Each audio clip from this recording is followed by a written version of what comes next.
everybody. I think that this is a wonderful opportunity. This is, I will call, an extraordinary community forum. The reason it's extraordinary is because it is the second one in our second calendar quarter. So it is a Q2 community forum in that sense, but it is unique because we recognize that there was a need to extend the knowledge of what is going on in community networking to our community sooner rather than later. I would like now to introduce the moderator. I think many of you know her. She is our Director for Development and working in our Global Engagement Group, Jane Coffin. Thank you. I'm going to stop my screen sharing and turn it over to Jane. Thank you very much, Ted.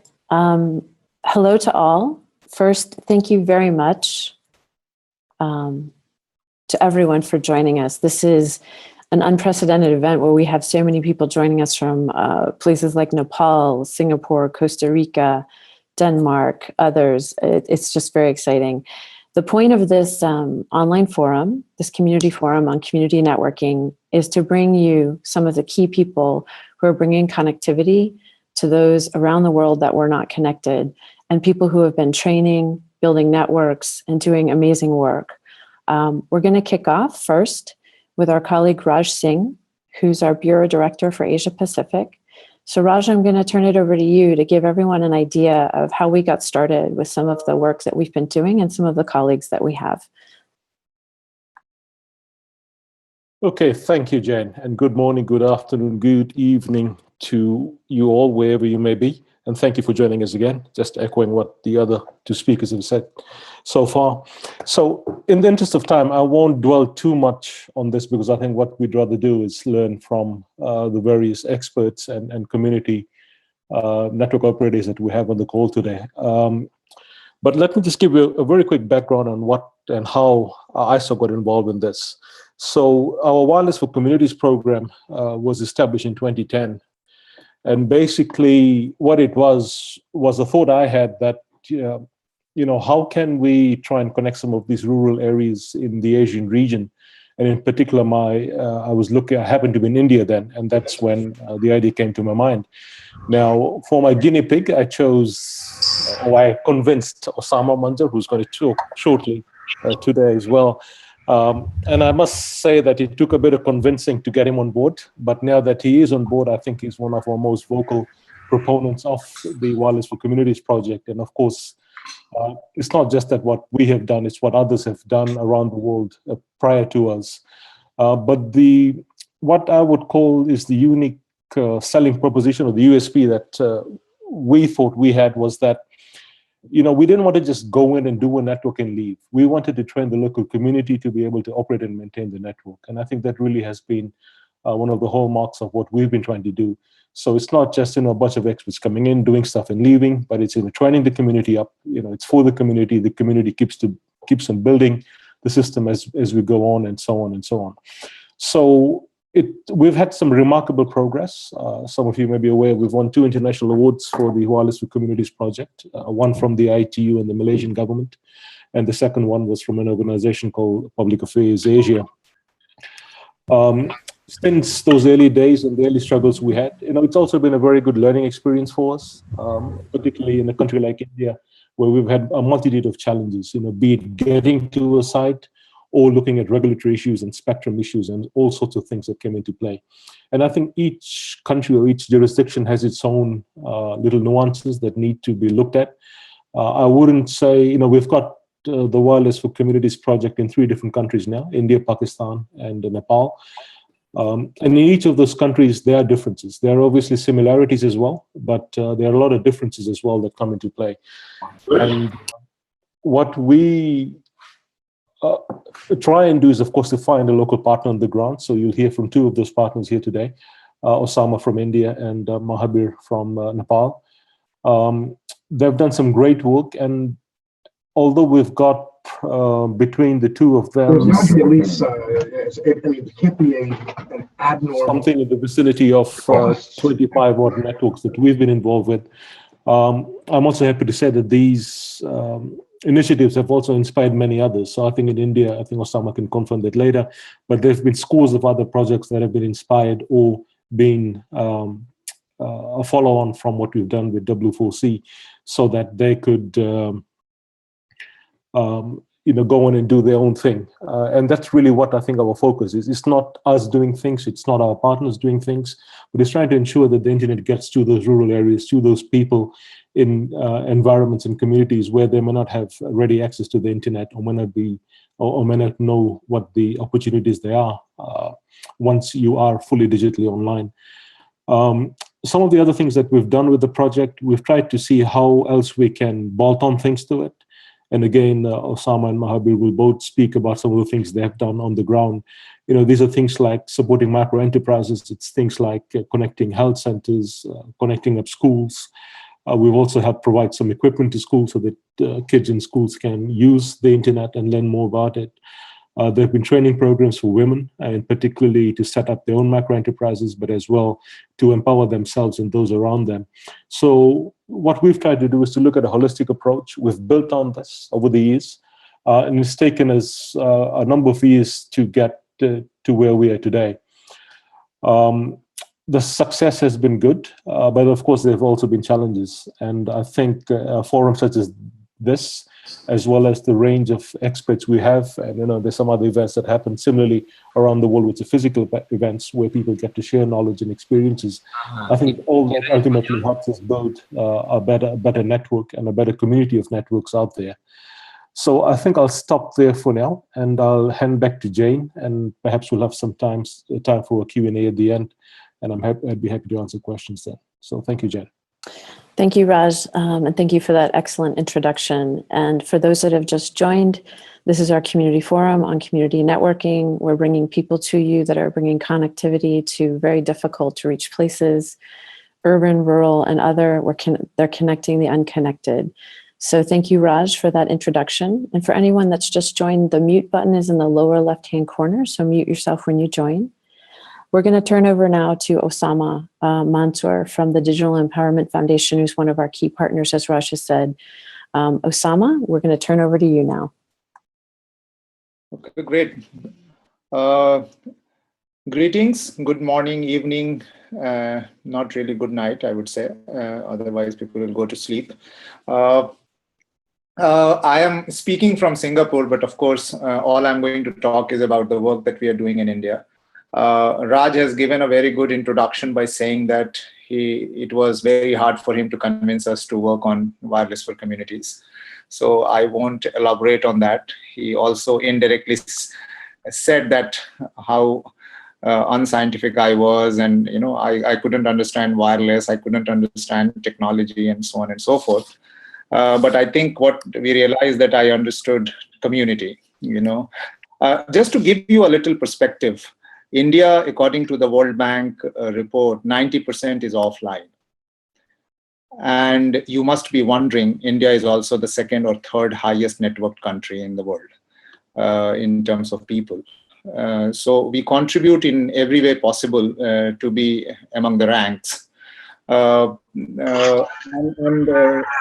work is very hard because 400 million people live in the poorest of the poor areas and remote areas. There is not too many regulation that is really supporting the downtrodden to be connected. And there are not too many telcos who are interested in connecting the last mile because it is very expensive. Having said that, we all know that we have certain technologies which is available, but we have not been able to use it properly. Like Raj said, from the last 10 years, since 2010, in about 6 years' time, we have really grown with the wireless for community program, starting from one place. And I would now at the end would say that there are 4 outcomes that we have been able to create. One is that there is a cadre of wireless engineers, and who may not be necessarily engineers by qualification, but engineers by training and by capacity, and so on and so forth. Many of them are 2-grade or 4-grade pass, and they are school dropouts. including women. I have few screens. I don't know if I'll be able to share with you. So that one big thing that we have been able to achieve. The second big thing that we have been able to achieve is connecting the tribal areas, which usually is the last social, entity that anybody look for. And Raj knows, and I'm really happy to show you the map of our country where W4C is present. If I can share the screen, that most of them are tribal areas.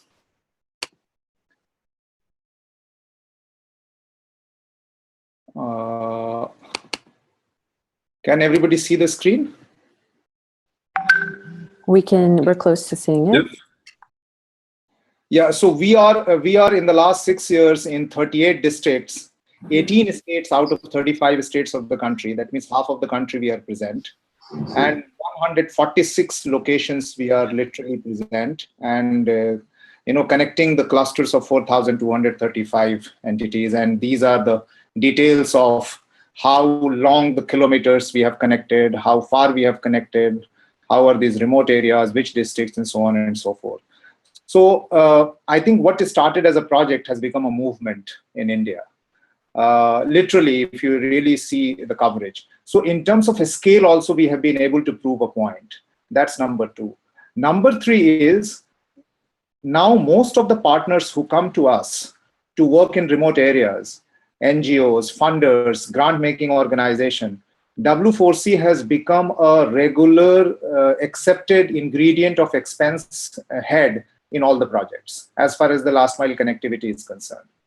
So by making for example, most of the rural areas project that we do, everybody would put a recurring expense for 2,000 rupees or 3,000 rupees or $50 for connectivity. Now they say that no, you put up a connectivity and take care of it yourself. So that's dedicated money most of the organization have started giving. And among them are Ford Foundation, among them are Tata Trust, among them are Capgemini, among them are Ericsson, among them are Qualcomm, among them are Microsoft. They all are the companies who are working with us for remote areas, rural development, including digital literacy. They all have dedicated money for last mile wireless connectivity. So that's the third most important thing that we have been able to figure out and able to achieve. The fourth most important thing that we are still advocating and fighting is that government should adopt it as a permanent, regular, acceptable methodology, technology, and a formula to connect the last mile, which is about to take place, which still hasn't taken place, but hopefully would take place. And then there are NGOs. That's the fifth thing that we have been able to achieve. The NGOs who work in remote areas, they have started coming to us and they are saying that, can you make connectivity of our campus? For example, famous Barefoot College campus is now fully wireless connected by us through our engineers. And we have also created a local engineers who are taking care of it. So this is the campus-wide network that we have been able to create, where solar engineers, community radio station, all of them are running on wireless network. And this is another screen that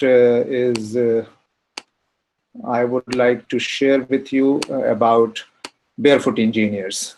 Very proud of them. Minority girls, tribal girls are becoming wireless engineers to do the last mile connectivity, do the point-to-point geolocations mapping, and also in many cases putting towers. So that's very, very interesting. So I mean, any question I would be happy to, but these are the things that we wanted to share, is that a scale up has happened, large scale deployment has happened, cadre of engineers have been created, and large scale advocacy have been done to become acceptable to the not-for-profit organizations, and many such organizations who are adopting it as a methodology, as a technology to do the last mile connectivity and reliable connectivity. Those are some of the things. And Lastly, and this would be a very happy news, that we have been able to create a social enterprise called Villages of India Private Networks Private Limited, which is now created as a separate organization to do the last mile connectivity and to the wireless technology connectivity. And just to work at a scale level, to take care of the regulatory issues, to take care of the large scale sustainability and so on and so forth, which DEF on its own alone would not have been good. So I would say something which started on a very, very skeptical note 6 years back has become a movement in India, and we are very glad that it has gone scale. And before I forget, I must thank Mahabir, who has been our mentor, who is across the border. He has stepped inside India and spent days and nights with us. He trained many of our engineers, and actually our team members, they really call him Guru. And just that Mahabir is too busy in his own country, otherwise they would like to have him every month in India. That's all I wanted to share. Thank you very much. Thank you very much, Osama. And for those that are joining, we're going to have questions after our speakers are done. We've just heard from Osama Mansour, who's with the Digital Empowerment Foundation and a key partner of ours.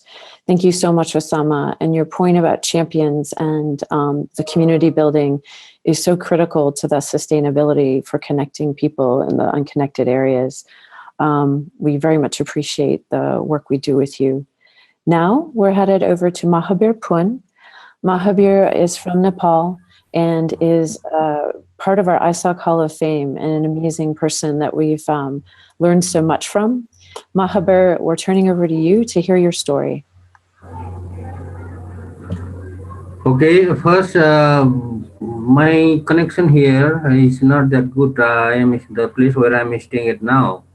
Sometimes I find that, it is breaking up, So during this, session when Osama spoke, I had break for 2 times, so it might happen again.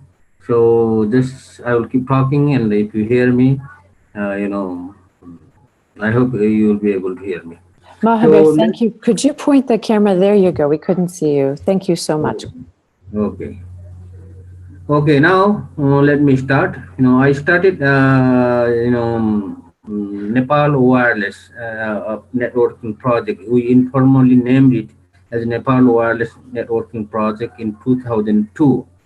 At that time, our goal was to just establish, communication network between, about 10 villages in the mountain, where I was working as a volunteer or as a community, developer. That time I did not have any idea, how, popular, this kind of community network will be, and what kind of, things we could do from this network.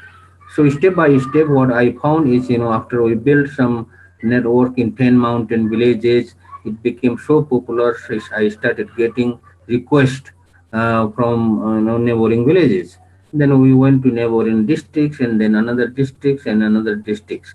So we kept, expanding the network to the remote mountain villages, and then later, we also started using the network for providing some e-health services in the remote clinic. So that is how it was started.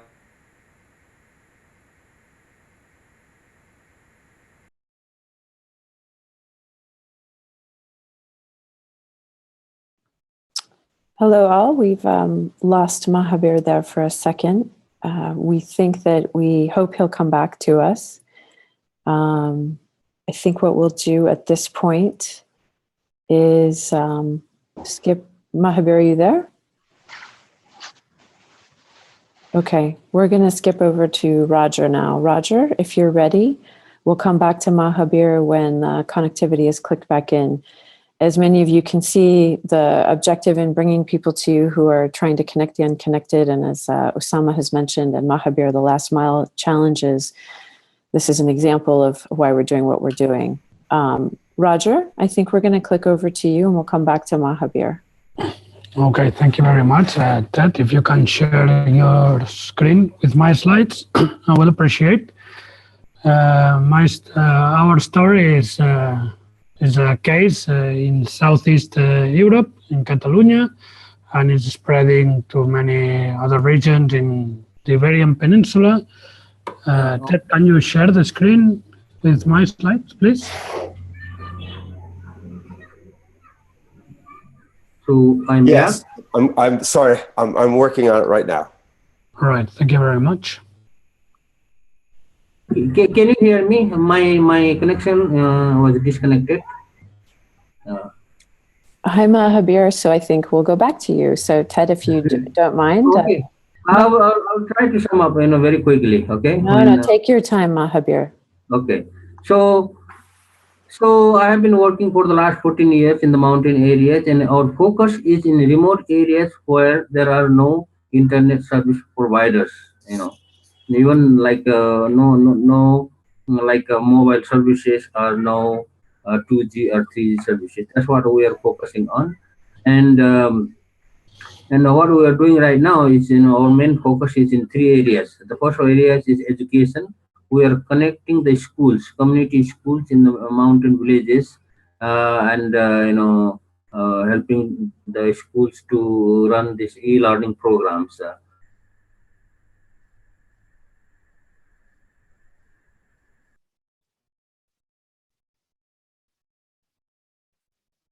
Yeah. Again, thank you, Mahabir. We'll come back to you. I think, Roger, we're going to click back over to you. And again, for those of you that are joining us and have been with us, that's Mahabir Pun from Nepal. We're trying to bring him back in, but we'll click over to Roger now. And Ted, if you can share that screen. Roger works in Catalonia on a community commons-based project. It's a really fascinating group of people that are working to bring connectivity through that part of the world. Roger, over to you. All right, thank you very much, Jane. So as I said, well, I haven't said this yet. We started in 2004. The problem was same as many other places. It was to solve a market failure. But if you don't mind, I will go to the other way around. So if you can go to next slide, please. For my presentation, I will start from the theoretical framework we are developing through practices, and then how GIFINET, the story of GIFINET, and finally with some conclusions. So next slide, please. In this slide, we see the supply chain models identified by the literature in the 3 layers before providing services to the users. The first layer is the passive infrastructure, second layer is the active infrastructure, and in the third layer, service providers deliver their services to the users through the 2 layers above. The literature has identified many models how to combine these layers. For instance, the model G, it's a fully integrated model where a single provider deploys the infrastructure, operates it, and delivers the service on top of that. All of the models up to G are identified in the literature, and we have added a new one here to explain what we are doing in GIFINET. And essentially, and this is the last column to the right, and essentially what we do is to do the first 2 layers in commons. So we say that we are building the infrastructure and are operating the infrastructure as a common pool resource. And on top of this common pool resource, the participants, some for profit, some other for non-profit, may deliver services to other participants. And this is essentially what we propose and what we have been experiencing since 2004. We started to wireless, but we are not stick to any technology. And we say, and now, for instance, we are replicating the model or adapting it to fiber. So to do this, and next slide, please. To do this, what are the principles? So we want sustainability by design. We are based on the Commons Collaborative Economy principles studied by the Nobel Prize Lynn Ostrom. we respect the free market rules, but we don't want, we do not permit speculative behaviors, and we are based on fair trade, which means that people has to be paid for their work, but a fair salary. What we propose is a win-win ecosystem that enables economies of scale, as we have seen through our experience. It enables to gather funds to run projects despite the big telcos. And it's to do all this, it must be accountable, transparent, and the information must be public. This is achieved by consensus written rules, and this goes to the right, what we call the self-governance stack. We are building a set of tools to put all this in practice, and here I would focus on the license.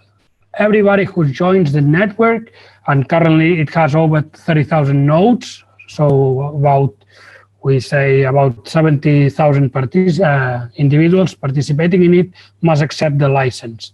And based on this license, we are building all the rest of the tools. Next slide, please. Who we are. So we are essentially volunteers. Then there are also the governments participating, because they are responsible of regulating the public domains, and to do telecommunications, we must occupy public domains. And there are also other organizations delivering professional services. Next slide, please. So why do we identify these roles here? So because these people or these groups of participants have very specific roles and cannot be transferred. For instance, all the governance tasks must be run by non-profits or volunteers to make sure that they are not in conflict of interests. We cannot delegate the governance of a system to a company, which is rather common, by the way, in other models. So in the next slide, please, we want to present some of the examples of the tools we have developed here. For instance, we are presenting how we declare the expenses. The participants have, through the website, we use the GIFINET website massively. The participants declare their expenses. On the other hand, we monitorize, us as the GIFINET Foundation, this non-profit organization taking care of the governance, is monitoring the usage of the resources, and then periodically we make settlements to compensate or the usage, to confront the usage versus the contribution. Those who have contributed as according to what they have used have nothing to compensate, but those who have used more or contributed more will receive or have to contribute during the settlement process. In the next slide, we present another example of the tools or the methodologies we are developing, and here refers to the cash flows. We have set a comprehensive system of tracking investments and making sure that the funds and investments that are put in the system are recovered through a billing system, to make sure that we are gathering again money or resources to keep it, to maintain it, and to extend it. And in the next slide, please, we present how we implement this through the telecom operators that are participating with us. We have implemented a system, an invoice system that there is a common template for all the ISPs, and here we distinguish or make. We have several lines here, and we split these two lines between the part which is aimed for keeping the system running, that is to clear the capex or to pay the OPEX, the operational and capital costs, and the part that goes to the local telecom who's delivering the services. Here we have some examples. Currently, for the CAPEX and the OPEX in Wi-Fi, there are €4 in each monthly bill. And for fiber, we are paying €17 for the CAPEX to compensate the CAPEX, and €6 per month for the fiber. So this is the general theoretical framework. And now if we go to next slide and we step into the evolution, how we started. Next slide, please. We started, as I said, as many other projects. We were trying to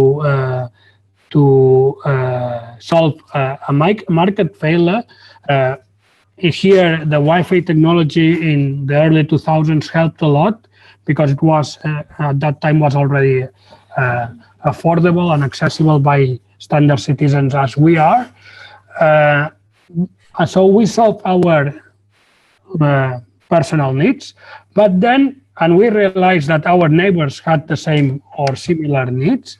But here is something different from what was happening around us. Instead of setting a micro wireless ISP, we decided to do it in another way around. We decided to start a community project. So essentially, we taught our neighbors how we had solved our problems, and we team up to solve the community problems. In 2009, we set up a foundation to give legal coverage to what we were doing. This foundation is not a non-profit organization. It's not partisan. We say that we do politics, but we do not support any specific political party. And as I have already commented, now we have over 30,000 nodes, and we have integrated optical fiber. And next slide, please. Well, we received several awards as well. The last from the European Commission in 2015. And in this slide, we see what we are doing now. We started from the last mile. Then we started building a territorial transportation network to reach the carrier house, which is in Barcelona, the capital of Catalonia. And in there, we are participating in the internet traffic. We are RIPE NCC members since a couple of years, and this is what we have achieved. What do we want, or what we are working now? We are working in several projects. One is the promotion of this concept, and this goes to next slide, please. The concept of this universal deployment format for optical fiber. We are trying to convince all the public administrations that whenever they do civil works, they deploy a fiber and they save some of the cables inside for the commons format, the model we are promoting. Next slide, please. And for the coming month, we have several projects, starting from one beyond ISOC Beyond the Net grant we have recently received to build or to develop training materials and give training courses to other parts of the world. We also want to formalize us as an IX because we think we are doing everything as an IX do, but in addition, we are distributed, and for this, we also account for the support of ISOC, and I'm finishing very fast. We are exploring new funding mechanisms, and any help is welcome. As a conclusion, we can say, and here I have double one slide, we can say that we have demonstrated that it's possible to build telecommunication infrastructure in commons and based on a collaborative economy. What we are proposing is disruptive, but at the same time is robust and healthy. We are all, I think we are the most transparent possible system. We are not discriminating according to a specific any any pattern. And well, we have learned, and this is next slide, and I'm finishing with this one. We have learned several lessons through the experience that we are happy to share, and we expect that with this Beyond the Net grant we have received, and which lasts for 2 years, we will be able to write nice materials to share with all of you. Thank you very much. Roger, thank you so much. And thank you for sharing that commons-based approach to community networking. For those that are joining, you've reached the Internet Society's community forum on community networking. We've just heard from Roger Baig Vinas, who's in Barcelona.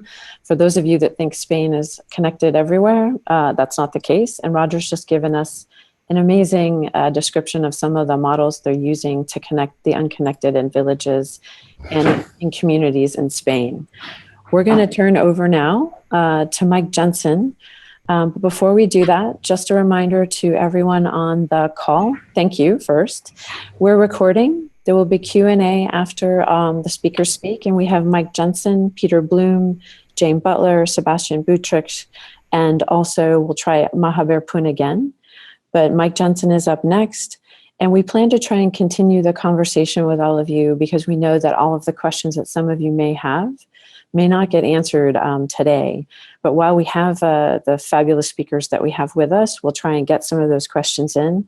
But this is a mechanism for us to try and bring people to you who are connecting the unconnected around the world. And we'll be trying to continue that conversation with them and others so that we can bring more information to you.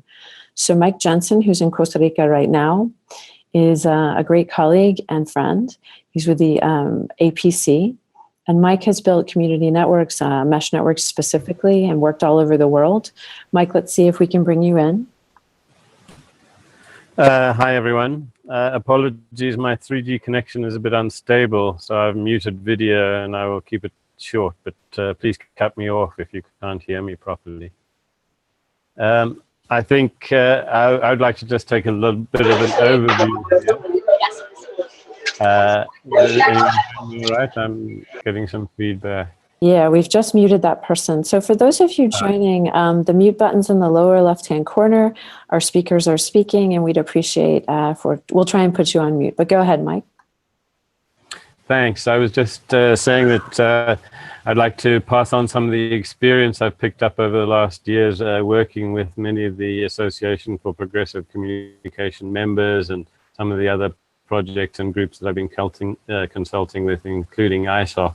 And thanks very much for bringing this session together, ISOC. I think it's a very valuable exercise in raising the awareness here, because I think that's probably the key issue, because I think it's not clear to everyone that mobile broadband isn't going to be the effective option for connecting the unconnected. In fact, it's not doing a good job of serving many of those that are connected in developing countries. Outside of the major urban areas, there's very often no 3G at all. The connection drops to 2.5 or edge type connection. And the costs of data traffic for the lower end of the market are really unaffordable. Costs of data packages are beyond most salaries, in fact, just for a limited amount of use. The current target is something like 5% of income should not be exceeded for accessing broadband, and that's certainly not the case at this point, with the majority of the people at the bottom end of the pyramid not being able to afford that sort of rate. So community networking alternatives have been discussed as a viable option, I think, for more than a decade now, but so far they still seem to be rather marginal to meeting the connectivity needs of those who are unconnected.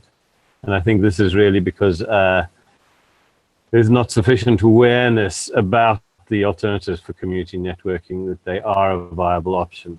And I think part of the problem here is that the global development community, the people providing funds and awareness raising and capacity building in developing countries, has largely focused on the opportunities for supporting access to mobile broadband. So we really need more activities like this one today that reach the development organizations specifically to make them aware that it's actually possible to service people with unlimited connectivity for much less than the mobile broadband options currently available. So then just to touch on three other aspects here that I think are priorities. The one is the access to spectrum, whether it's traditional Wi-Fi or some of the more innovative uses of spectrum such as TV white space. We still see that there's a lot of need for regulatory awareness raising to make sure that regulators know that mobile broadband isn't the only answer, and that opening up more spectrum to shared and unlicensed use isn't going to make the heavens fall in, and that there are a lot of opportunities here for sharing and using spectrum more efficiently than the current models that are usually adopted.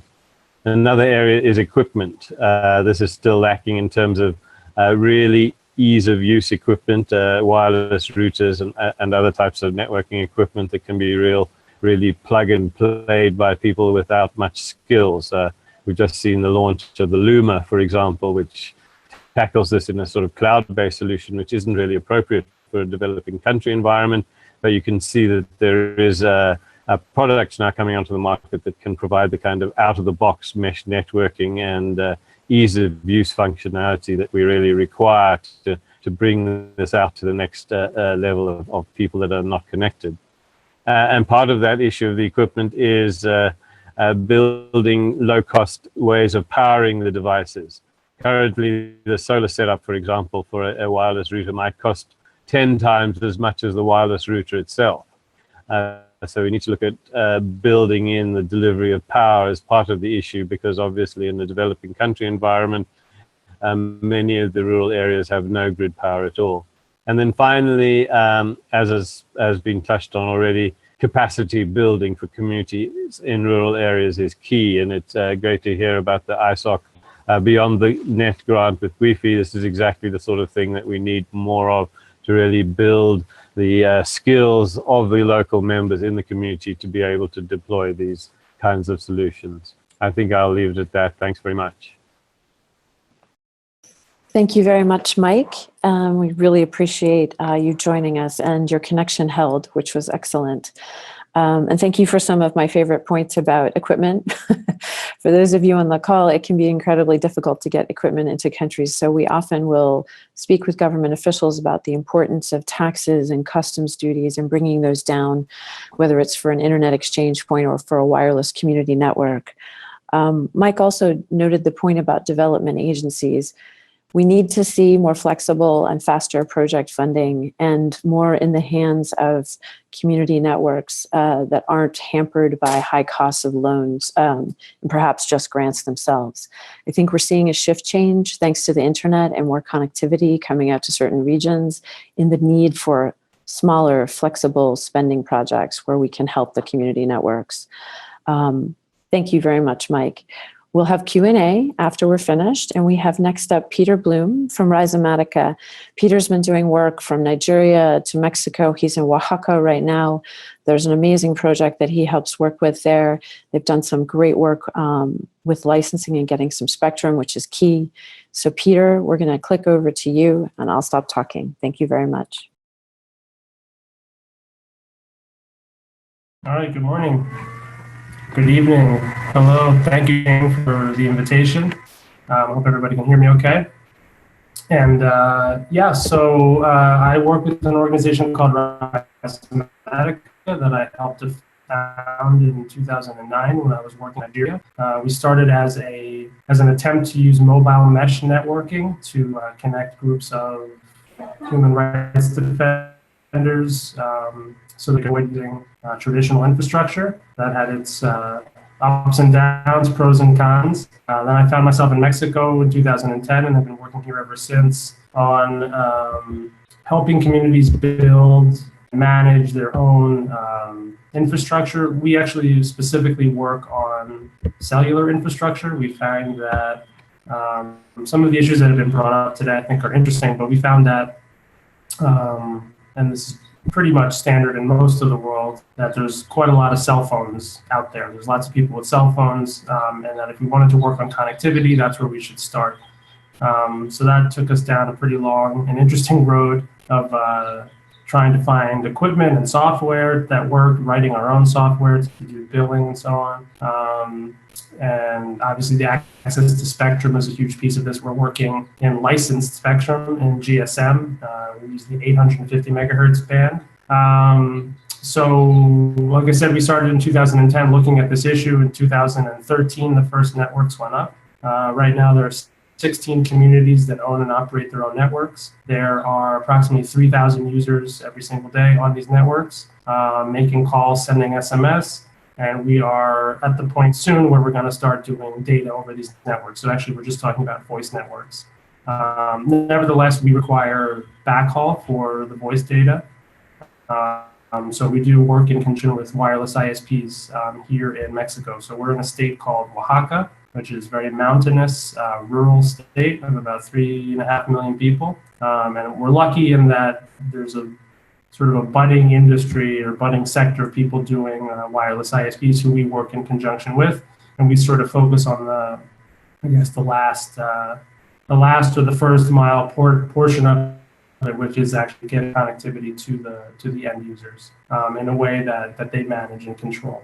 So we also have been able to get access to spectrum. Like I said, that's a challenge when working in pretty much anything that isn't Wi-Fi.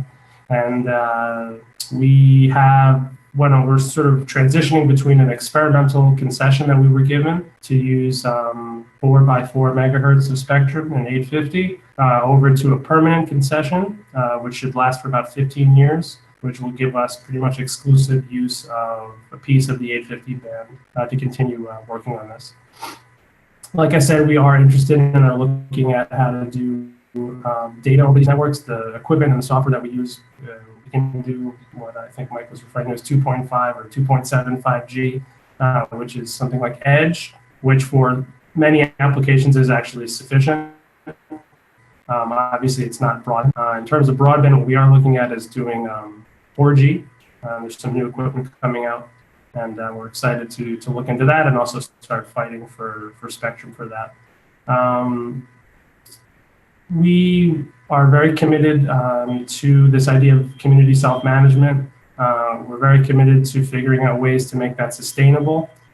So the way that the service works is every user pays the equivalent of about $2 to $3 a month for the service. And that's essentially what we call like a maintenance or a membership fee. So that helps you keep the network running amongst everybody. And like I said, the infrastructure itself is owned and controlled by the communities. And this basically allows there to be some sort of level of sustainability for the local network. We then are around, we support these networks. We're sort of like the technical support crew that makes sure that all the networks are running and make sure that everything is going smoothly. If there's any problems, people can contact us. So we maintain an office in Oaxaca.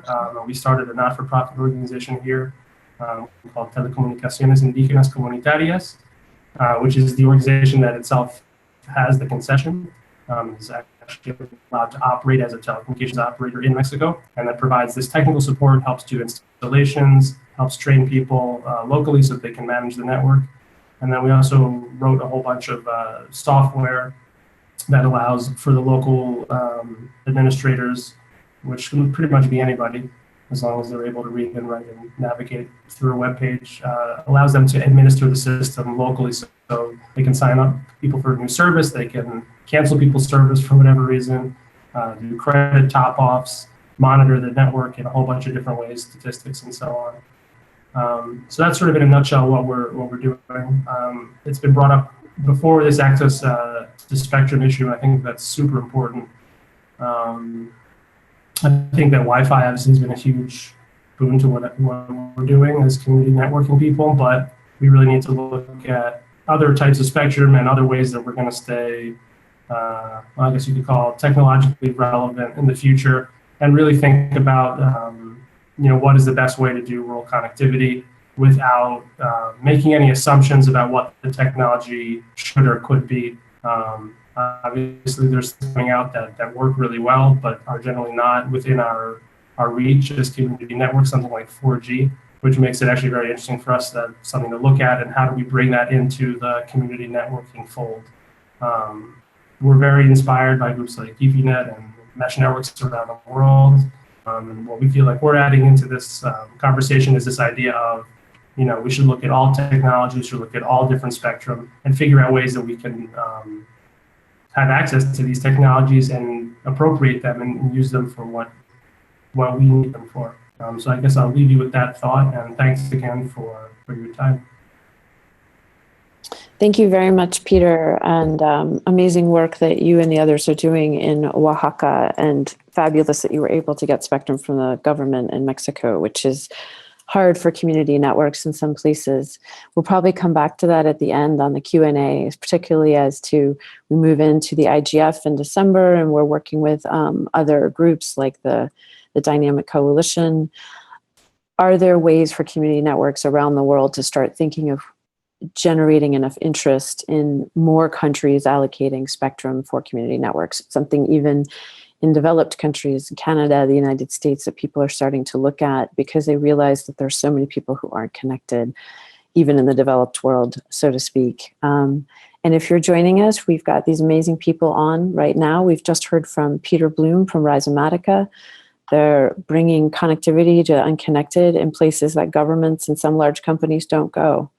That's been sort of a touch point for all our speakers, and it's an important one to focus on. We'll move, we believe Mahabir's back with us, but Mahabir will bring you on after Sebastian speaks. So we're going to click over to Jane Butler. Jane and Sebastian Beuttrich have worked on a book called Wireless Networking for the Developing World. Here it is. Some people call it the Green Book. They're volunteers that came together to put this manual together. That's also online. It's WNDW.net, so WNDW.net. We'll put that in the chat as well. And note, there it goes, right on the screen. Fabulous. So I'm going to click over to Jane Butler and Sebastian in a minute. But note, for those of you that are joining us or have joined us, we are recording. There is Q&A after everyone speaks, and everyone left are Jane Butler, Sebastian Beuttrich, and Mahabir Pun.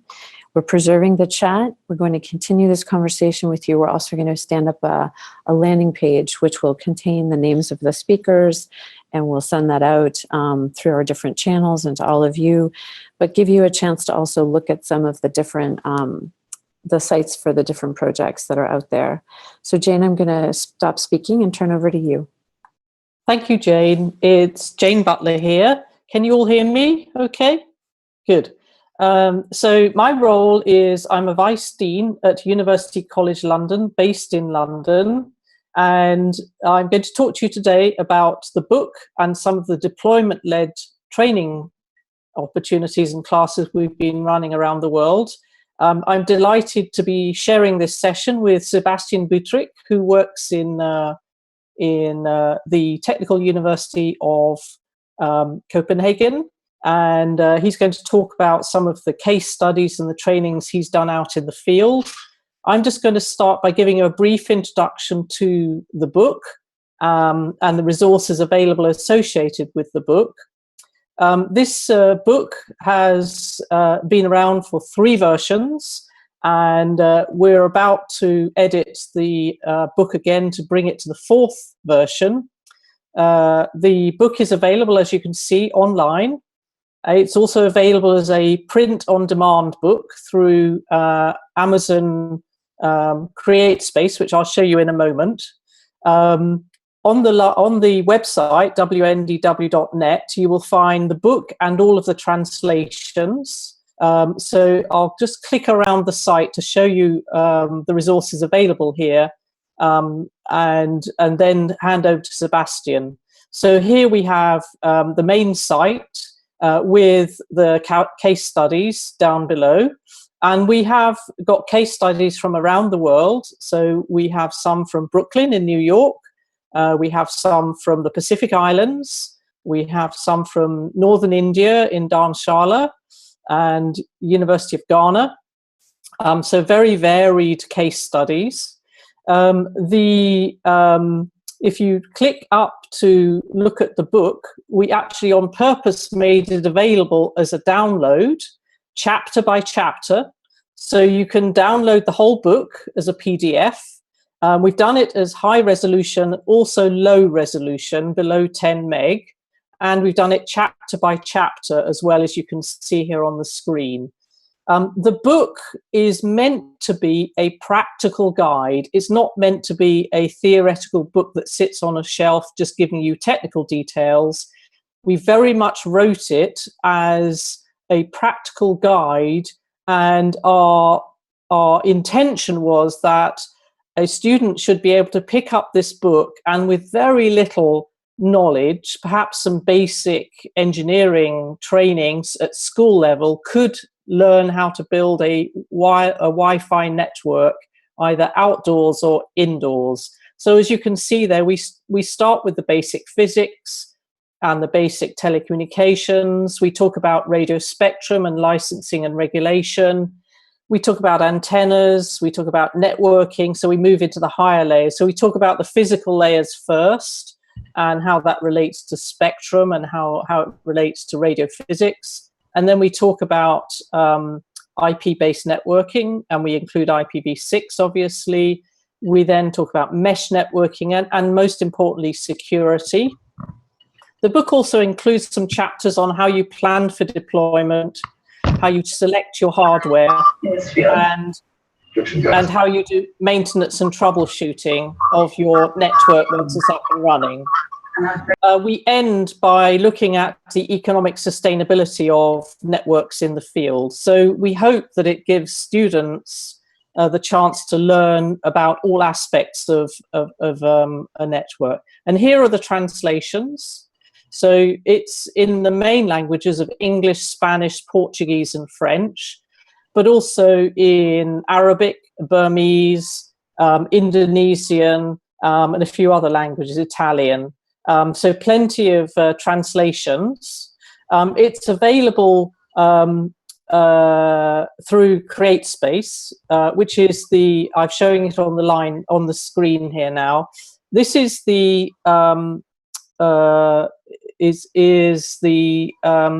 self-publishing arm of Amazon. So you can find it on Amazon.com website. So if you want a printed copy, you can get it here. This book was funded by a private foundation in the US called networktheworld.org. And if you run training classes, that foundation will fund you having those books available to your students. On that note, I want to stop now because I want to hand over to Sebastian. Sebastian is one of the many trainers who undertake this work in the field. I'll just put up on the screen the training partners who get involved in doing deployment-led training, so you can see the extent of them there. Sebastian mainly works with Network Startup Resource Center based out of Oregon, who many of you I'm sure know. And Sebastian's going to take over and talk a little bit about the training he undertakes and some of the case studies. So over to you, Sebastian. Yeah. Hello, everybody. I hope you can hear me.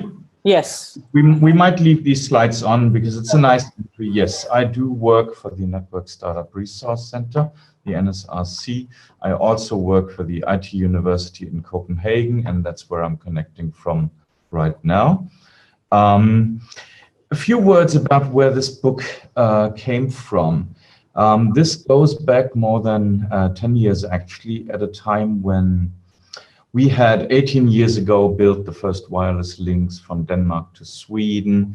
We had European and US free community networkers engaging in networks like Consum in London, Freifunk in Berlin, Copenhagen Wireless DK. The Freifunk network, as some of you might know, has links to Griefinet, that we heard about earlier. There was a lot of different organizations involved in trainings that led to this book. To name just a few, the APC, ICTP, ESLARED, IDRC. This led to a little summit that we called in 2004. We called it the Wireless for Development Summit. So this was 12 years ago, and actually at the time we invited Mahabir and had a first video link from him to this event. At this event, the idea was born to collect these materials in a reader, in a book for others to share.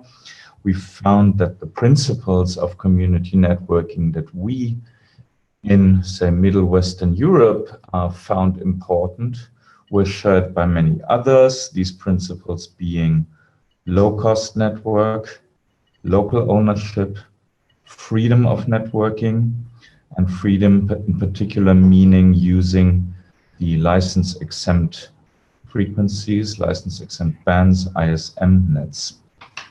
So this led to the first book in 2006, and it has since been used by the NSRC, the ICTP, many NOGs, ISOC trainings. Myself, I've mostly worked in Asia and Africa. Nepal Wireless has been one collaboration over the years. I've stopped counting countries, probably 20 plus countries I've personally been in.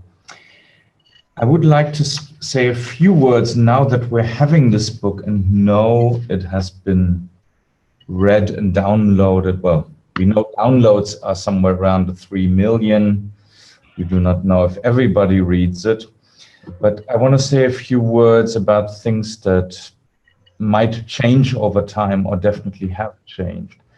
As Roger said earlier, technologies change. We actually extend the idea of community networking to not only mean wireless community networking, but of course we'd be using fiber, of course we'd be using dynamic spectrum, TV white spaces as they might become available, and the status here is very different from country to country. As we extend our technological repertoire, we also have to be aware of the fact that networking has become something slightly different than what it was in the year 2000, maybe. We know that aspects of surveillance and ownership have become more important. And I feel we need to adjust our networking practices to these new facts too. What has remained the same is the importance of technical knowledge, local ownership, local control of what you're doing, and freedom in not only a technical way, not only meaning freedom of licenses, but freedom of control end of the day. So with these thoughts about what is different after 10, 15 years of doing this, yes, we're going into writing the 4th edition. We will hopefully improve the way in that freedom also means free access to sources and to jointly developing this with everybody who is interested in that. So this already means that please see our website that you still see on screen here as an invitation for collaboration. We will try to make case studies as openly available to everybody as we can, so that it becomes a truly a shared joint resource for everybody involved in community networking. I think that's all I have to say for now, and I'm looking forward to the dialogue with all of you. Thank you very much.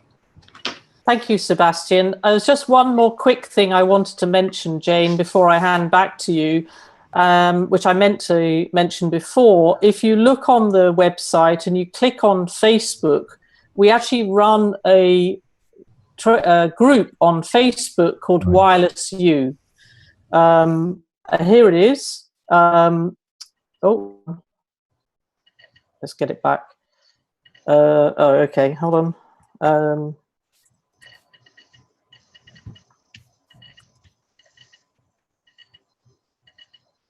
There we go. So this is where all of the students that we train sign up. It's a controlled group, and I keep it clean, so we don't have any bad stuff happening on it. And students post questions, and we share useful information with all of the students. So I coordinate the site. I also post interesting papers. There's one on low-RA wireless technology, for example. So I try to keep the site and the content on it really just about community networks. We try not to put other information on there. And so it's a useful resource should you wish to either post questions or answer questions to others around wireless networking.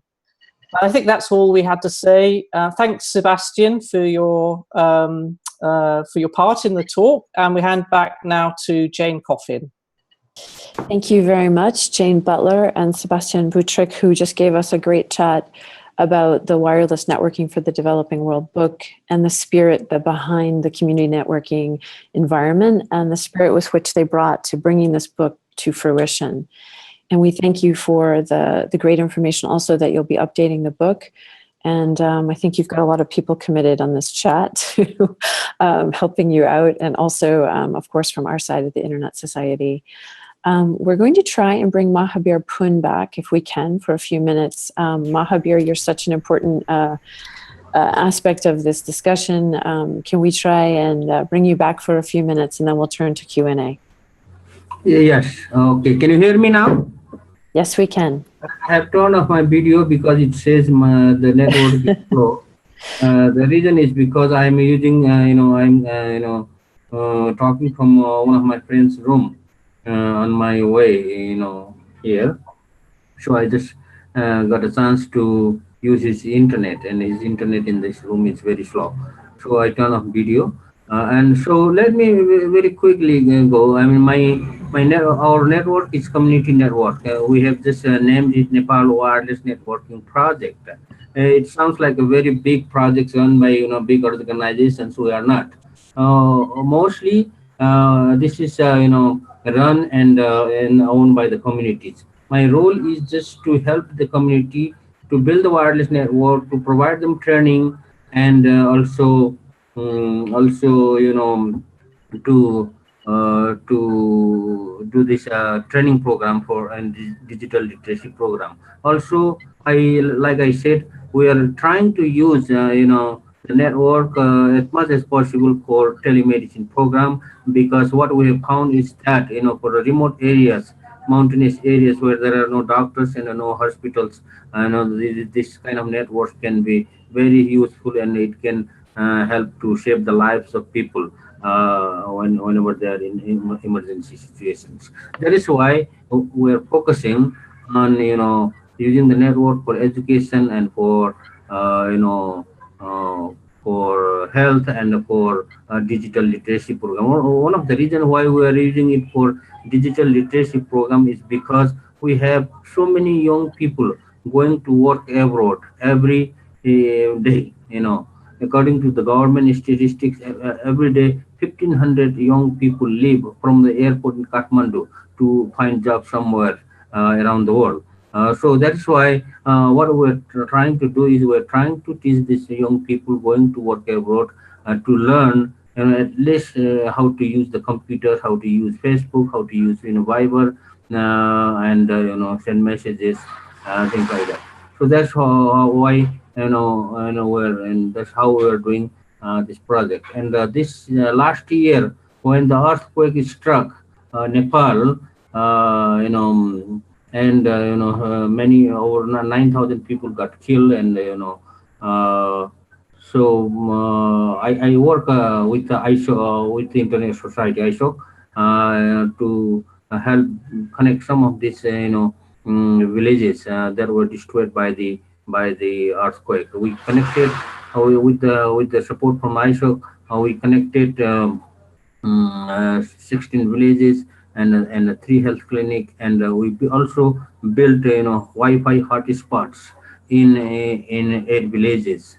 So we are trying to help some to these people in the villages hit by the earthquake, but unfortunately most of these schools and health clinics and houses in these earthquake affected areas were destroyed, and and not many of these schools are especially fully operational right now. They are still building the classrooms, and they're building this the hospitals and houses. So even if we have brought the internet in that area, people have not been able to fully utilize it, and in this process we are also running the digital literacy program in the network. With Sebastian, and I have you, and I got a lot of help from Sebastian also during this time when I started building from the very beginning. I started building the network. Also, with some grant from ISOC, we are also trying to build a hybrid network using Wi-Fi technology and TV wide space technology. Because of the issue to get the license to use the TV wide space technology, we have not been able to complete the project on time, but we are working on it. I got 18 megahertz of band in TV wide space. Got permission from the government now, so I'm in the process of procuring the equipment and install the equipment in the remote areas and build this network. It's a hybrid network for the point-to-point link. We are trying. We are going to use 5.7 megahertz. Equipment, and for the last mile connectivity we are going to use TV wide space where the geographical geographical condition is difficult. We are going to use Wi-Fi for the last mile connectivity where it is easier to connect. Since this network is fully run by the communities, and it is the community members who are maintaining it, who are operating it. My main role is to provide them training, to help them to design the network and help them to build the network from the very beginning. Like Osama said, we train the local technician, because what I have found is to make this kind of network sustainable, the community must be involved in it. Without making the community involved in a project like this, this community network in the rural areas are not going to sustain. The main reason is, economically, we are not going to make any money, a big amount of money by building this kind of network, because the number of users in the rural areas are not many. We have very limited number of users, and we have to invest money to build the infrastructure. So that is why no commercial internet service provider are interested to go in the remote areas, and we have to find ways to do it by ourselves.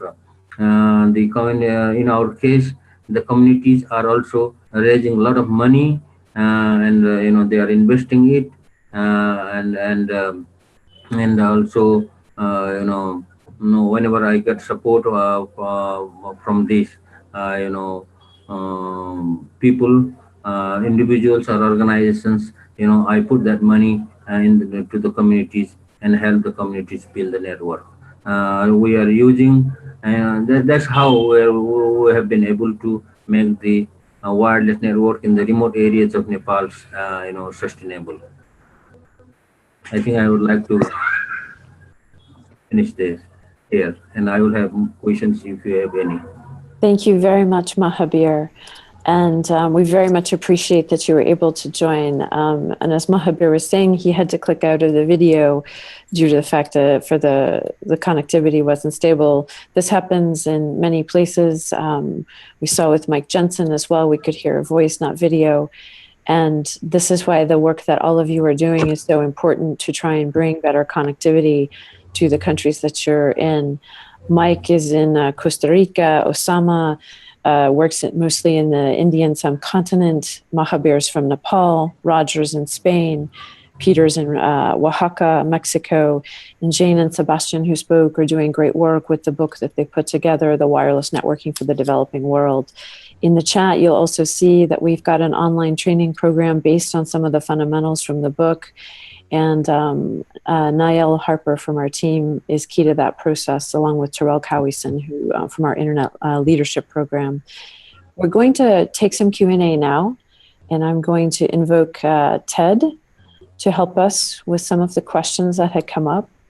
So Ted, if you can help us with the questions, and we'll turn over to the Q&A. And if we can try and keep some of the answers to about less than to a minute, if we can, so that we can fit in a great deal of the questions, because the Q&A is the great part here in addition. So Ted, over to you. Yes, thanks a lot. I'll turn my video back on here. Thanks very much, Jane.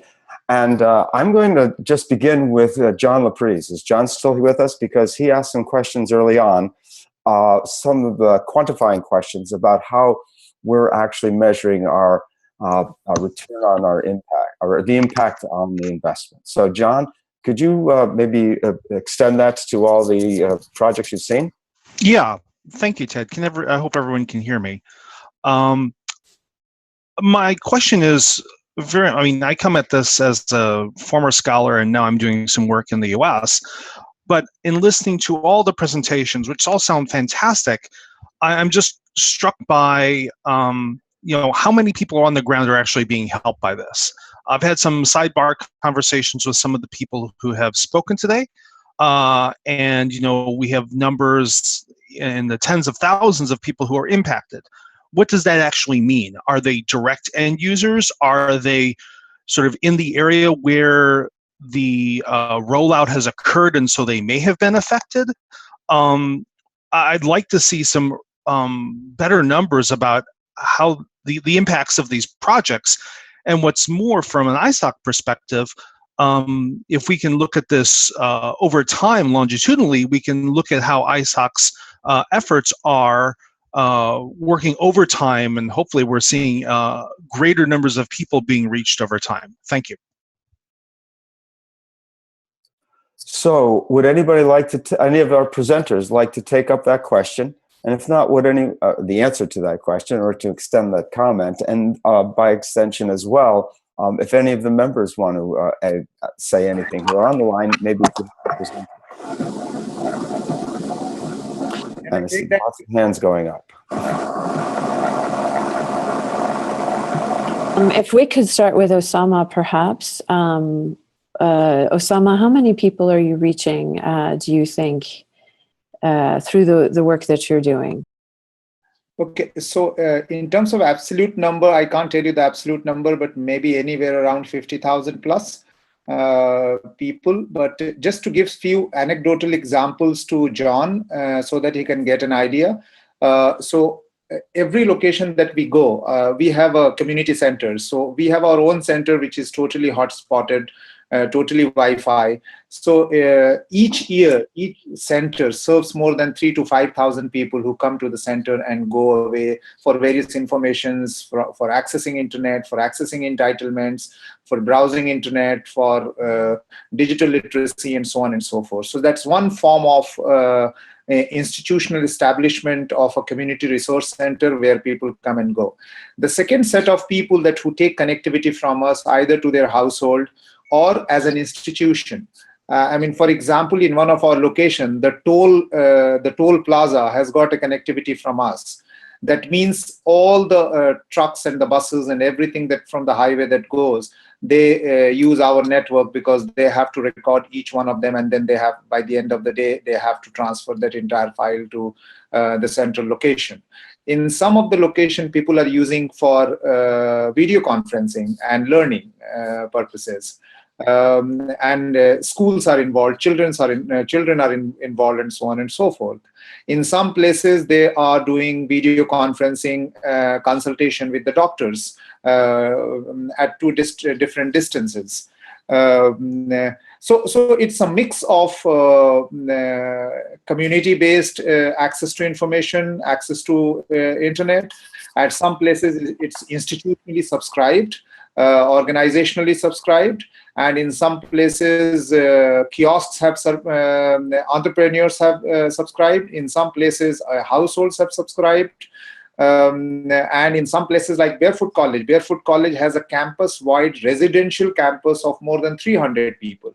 So they all use it day in, day out. And beside that, that campus involves people coming in and going out in thousands over a period of year for various reasons.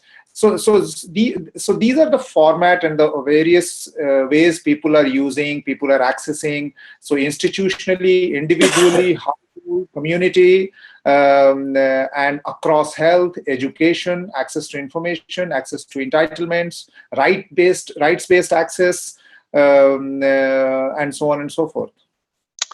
Thank you, and I really appreciate that. From my perspective, and from a sort of a hard policy perspective, you have a large enough user base that we're probably always going to be able to find anecdotal evidence of success. But we need something more quantitative, and I invite the people who work on these projects to capture quantitative data, because when you're taking that to your to local funders, to local project managers, to local government, and even national government, in the policy sphere, they want some hard numbers. They don't just want the anecdotes. And if you're going to get success, more substantive success, I should say, or get better buy-in, then some numbers would be helpful to your endeavors. Thank you for that, John. And we'll make a point of working with our counterparts to try. There are also some great case books that are out there on the various projects, and we can share those with you on the landing page that we're going to stand up, and we'll let you know. I think one thing that's critical is that not just the numbers, right? It's the fact that you're providing an amazing service to people that didn't have connectivity. And what Osama and Peter and others are seeing is that the businesses are being started, education is being provided, telemedicine is taking place to people who never had that opportunity. So I think we're going to click over to another question. Ted, what else do you have for us? Well, the chat's been pretty alive with questions of all kinds. Trying to go back up to the top, I see that Nick Ashton Hart had a question about pricing and costs, and maybe he wants to have an opportunity to raise that discussion right now. Nick, are you there?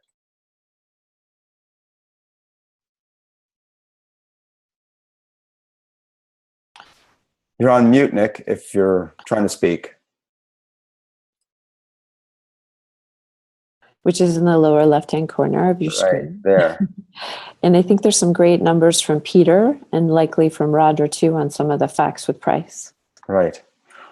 Well, maybe we can go ahead and I can just read his question if I can recover it there.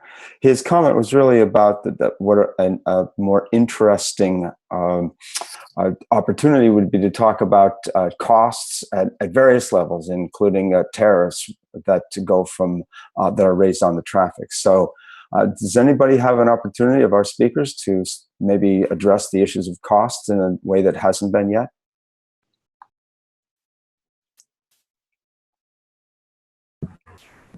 It is cost to, this is Mahabir. It is cost to build the wireless network. It is cost to operate. So how to keep the costs down, I think, is also to the end user was one of the questions, but also addressing the issue of tariffs when you look at the traffic itself and where it's going and has to pass through. So in our case, the main cost is to build the relay stations, because we have to build several relay stations on the top of the mountains to connect the villages. So we have, for example, we start from one relay station and build several relay stations, like 6, 7, or 8 more relay stations to connect to the last, the villages. And so the main cost is for the relay station for our case, and to build the relay station again, the big cost is for the power. We are using all over the relay station. We are using the solar. solar solar panels, solar backup power system, because these relay stations are up in the mountains, far from the the villages, far from the human settlement. So solar power and wireless equipment is the main cost. So the second cost is for the internet connectivity. In our case in Nepal, the internet, the price of the internet has come down, but it's still it is expensive. For example, for 1 Mbps of internet link in Nepal cost around $60 per Mbps, $60 to $70 per Mbps. So that is why it is not quite affordable for us. And also, I got a question from here that says how the share cost recover. What is that? Let me see. I think I got another question right now here from somebody. I lost it. It was perhaps it was a question from Nick, whom I asked earlier. It says, could you discuss how the shared cost recovery works to make the village connection sustainable over time? Yes. So we have divided the network in subnets.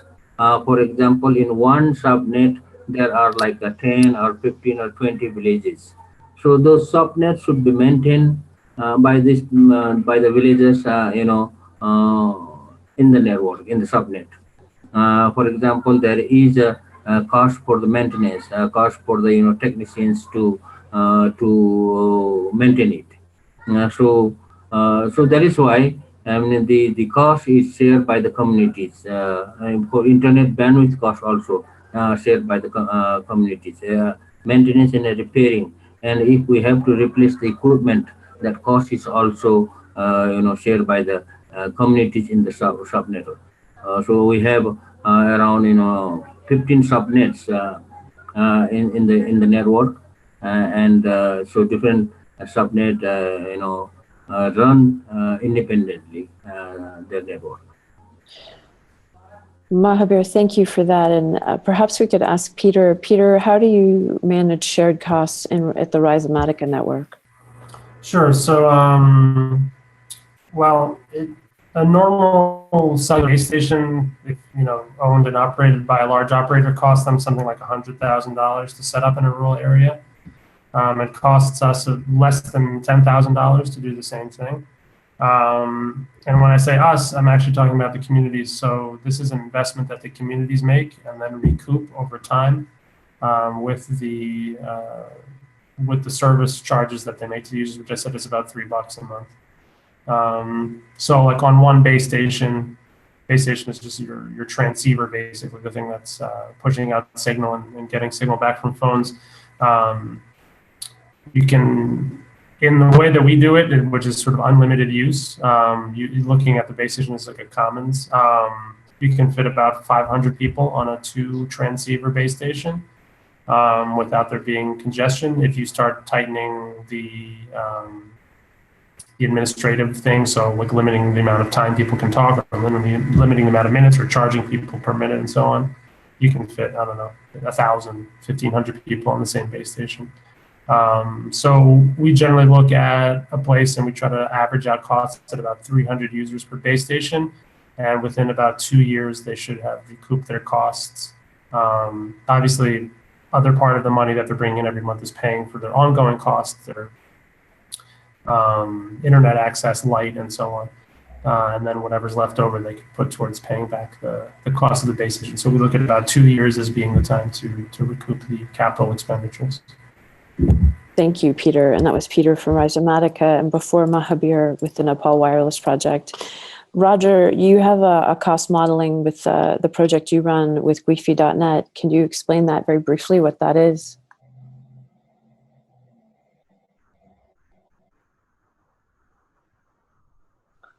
And if you're looking for the mute button, it's in the lower left-hand corner. Maybe Roger's no longer with us.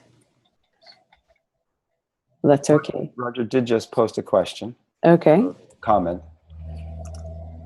So essentially cost distribution and making sure that ISPs connect to the end user, who in the end are the primary source of the income. Brilliant. And for those of you that are interested in that project, take a look at guifi.net. There's an amazing amount of literature online and good information. And again, for those that joined late, we've recorded this session. We hang on one sec, Roger. There's Q&A as well, which we're going through now. We'll take one more question, I think. Yeah, Ted? Because I think we're almost at the end. We're kind of at the end, but I note that there are still a number of participants. So certainly one more question is viable. So please.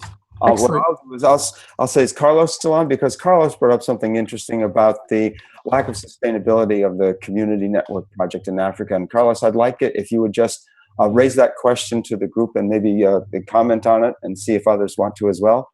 Carlos, are you there?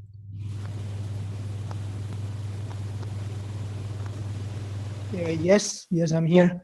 Hello, everyone. Yeah, no, I've been trying to work with community networks here, especially in South Africa, also in Namibia, in rural areas of this part of the world. And it's surprising how, for instance, in the Asian, in India, Nepal, all this area in Latin America, with Altermundi, with all these other community networks, Rhizomatica, etc., there is a lot of community networks that are taking root.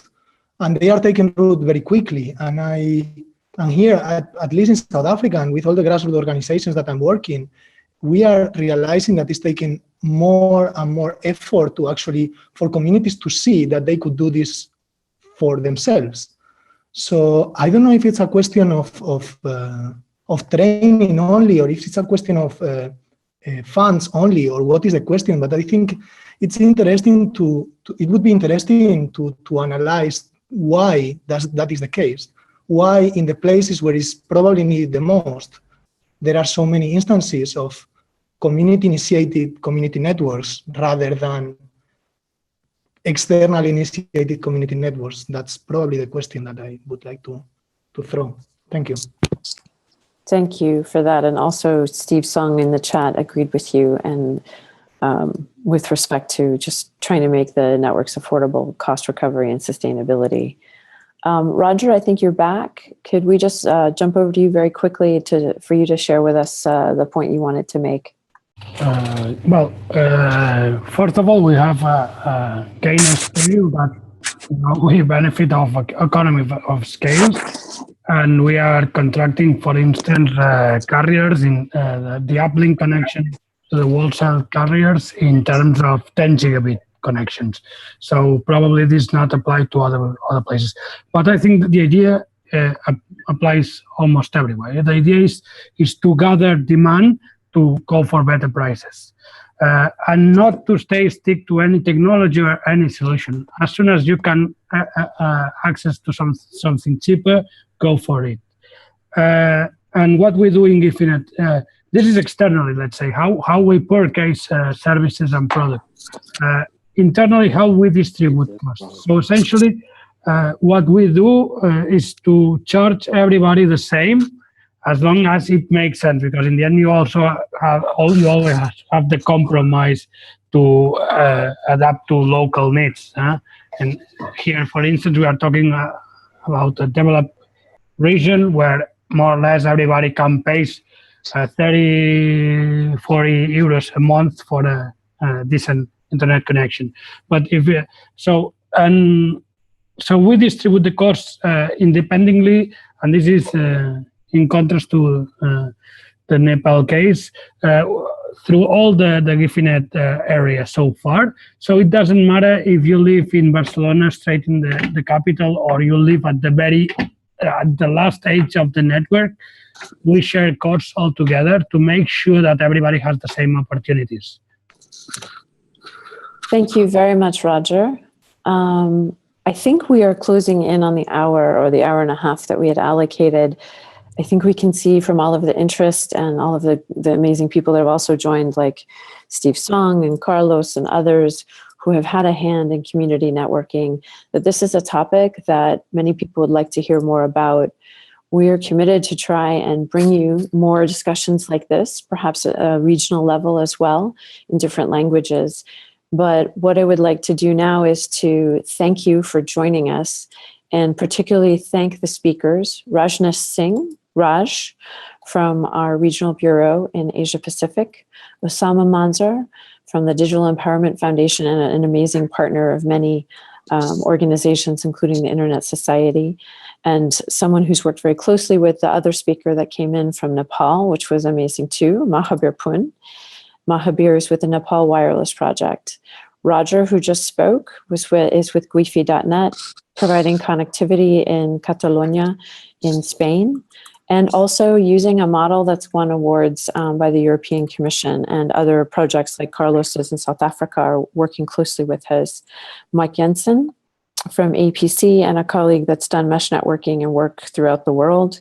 Peter Bloom from Rhizomatica, Jane Butler and Sebastian Beuttrich, who are key to the Wireless Networking for the Developing World book, but also in their own right, working with the Wireless U Facebook page, for those of you that would like to join. Jane pointed that out, and also the great training that goes on. A colleague, Niall Harper, has noted in the chat that there's a great deal of training that we also have online, and we can just refer you to our website at the Internet Society. But the key thing is to bring people like the speakers that we had today to you, and to thank you very much for joining us, but also thank them for all of the hard work that they do to connect the unconnected. And it is about even the smallest of villages getting connected. With that, I think we're going to close and just remind you that we did record, we've saved the chat. We'll put this up on a site, community networking site, and link back and forth to the various projects. And we just want to thank you very much for your time, your attention, and your participation. I would just like to also invite you to continue this conversation in the open forum in Connect.